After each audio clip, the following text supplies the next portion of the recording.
Hi ಎಲ್ರಿಗೂ ನಮಸ್ಕಾರ. ಎಲ್ಲರೂ ಹೇಗಿದ್ದೀರಾ? Welcome back to my channel. ನೀವು ದೇವಸ್ಥಾನಕ್ಕೆ ಹೋಗಿದ್ದಾಗ ದೇವಸ್ಥಾನದಲ್ಲಿ ಮೊಸರನ್ನ ಕೊಡ್ತಾರೆ ನೋಡಿದ್ರೆ ಏನು ಸಖತ್ ಟೇಸ್ಟಾಗಿರುತ್ತೆ ಅಲ್ವಾ? ಸೊ ಆ ಮೊಸರನ್ನದ ರೆಸಿಪಿನೇ ನಾನು ನಿಮ್ಗೆ ಇವತ್ತು ಹೇಳ್ಕೊಡೋದಕ್ಕೆ ಬಂದಿದ್ದೀನಿ. ತುಂಬ ಸಿಂಪಲ್ ಅಂದರೆ ಸಿಂಪಲ್ಲು. ಹಾಗಿದ್ರೆ ಹೇಗಂತ ನೋಡ್ಕೊಂಬರೋಣವಾ?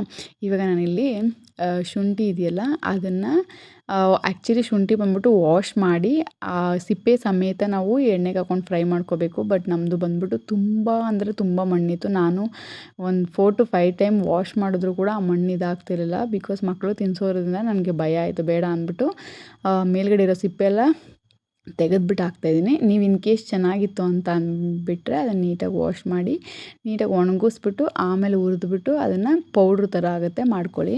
ಇವಾಗ ನಾನು ಹಣ್ಣನ್ನು ಆರಿಸ್ಕೊಂಡಿದ್ದೆ, ಅದಕ್ಕೆ ಮೊಸರು ಹಾಕ್ಕೊತಾ ಇದ್ದೀನಿ ಮತ್ತು ಹಾಲು ಹಾಕ್ಕೊತಾ ಇದ್ದೀನಿ. ಇಲ್ಲಿ ಮೇನ್ ಇಂಗ್ರೀಡಿಯೆಂಟ್ಸೇ ಹಾಲು ಮತ್ತು ಏನಂತಾರೆ, ಹಾಲು, ಮೊಸರು, ಶುಂಠಿ ಇದೆಯಲ್ಲ ಅದು ಪೌಡ್ರ್ ಥರ ಆಗಿರೋದು. ಬಟ್ ನಂದು ನೋಡಿ ಈ ಥರ ಆಗಿದೆ. ನೀವು ಪೌಡ್ರ್ ಥರ ಮಾಡ್ಕೊಳ್ಳಿ. ಉಪ್ಪು ಹಾಕ್ಕೊಂಡು ಇದನ್ನೆಲ್ಲ ಚೆನ್ನಾಗಿ ಮಿಕ್ಸ್ ಮಾಡ್ಕೊತಾ ಇದ್ದೀನಿ. ಇವಾಗ ಒಗ್ಗರಣೆಗೆ ಬಂದ್ಬಿಟ್ಟು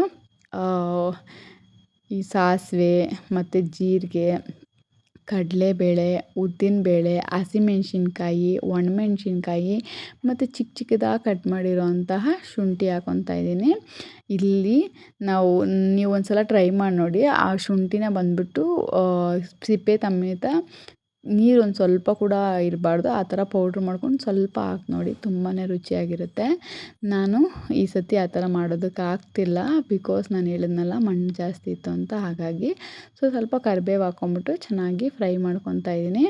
ಇದನ್ನು ಫ್ರೈ ಮಾಡಿಕೊಂಡ್ರೆ ಅಷ್ಟೇ, ಇಷ್ಟು ಬೇಗ ಆಗೋಗುತ್ತಲ್ಲ ಮೊಸರನ್ನ ಅನ್ನೋದು. ಯಾವಾಗಲೂ ಒಂದೇ ಥರ ಒಗ್ಗರಣೆ ಹಾಕ್ಕೊಂಡು ತಿಂತಿದ್ರೆ ಈ ಥರ ಒಂದು ಸಲ ಟ್ರೈ ಮಾಡಿ ನೋಡಿ, ತುಂಬಾ ರುಚಿಯಾಗಿರುತ್ತೆ. ಸೊ ಹಾಲು, ಮೊಸರು ಮತ್ತು ಆ ಶುಂಠಿ ಪೌಡ್ರು ಇದೆಲ್ಲ ಹಾಕ್ಕೊಂಡು ಸೇಮು ಟೆಂಪಲ್ ಹೇಗಿರುತ್ತೆ, ಟೆಂಪಲಲ್ಲಿ ಕೊಟ್ಟರೆ ಹೇಗಿರುತ್ತೋ ಹಾಗೇ ಇರುತ್ತೆ ಟೇಸ್ಟು. ಸ್ವಲ್ಪ ಗಾರ್ನಿಷಿಂಗ್ಗೆ ಕೊತ್ತಂಬರಿ ಹಾಕ್ಬಿಟ್ಟು ಮತ್ತು ನಿಮಗೆ ತುಪ್ಪ ಬೇಕಂತ ಅಂದರೆ ತುಪ್ಪ ಕೂಡ ಆ್ಯಡ್ ಮಾಡ್ಕೊಳ್ಳಿ. ಸೊ ಇದೆಲ್ಲ ಇವಾಗ ನೀಟಾಗಿ ಮಿಕ್ಸ್ ಮಾಡಿದ್ರೆ ನಿಮಗೆ ಟೆಂಪಲ್ ಸ್ಟೈಲ್ ಮೊಸರನ್ನ ರೆಡಿಯಾಗಿರುತ್ತೆ. ನಿಮ್ಗೆ ಇಷ್ಟ ಆದರೆ ಲೈಕ್ ಮಾಡಿ, ಶೇರ್ ಮಾಡಿ, ಕಮೆಂಟ್ ಮಾಡಿ. ನೀವು ಕೂಡ ಮನೇಲಿ ಟ್ರೈ ಮಾಡಿ ಹೇಗೆ ಬಂತು ಅಂತ ಕಮೆಂಟ್ ಮಾಡಿ. ಮತ್ತು ನನ್ನ ಚಾನಲ್ನ ಸಬ್ಸ್ಕ್ರೈಬ್ ಮಾಡ್ಕೊಳ್ಳಿ. ವಿಡಿಯೋ ನೋಡೋದಕ್ಕಾಗಿ ಎಲ್ಲರಿಗೂ ಧನ್ಯವಾದಗಳು.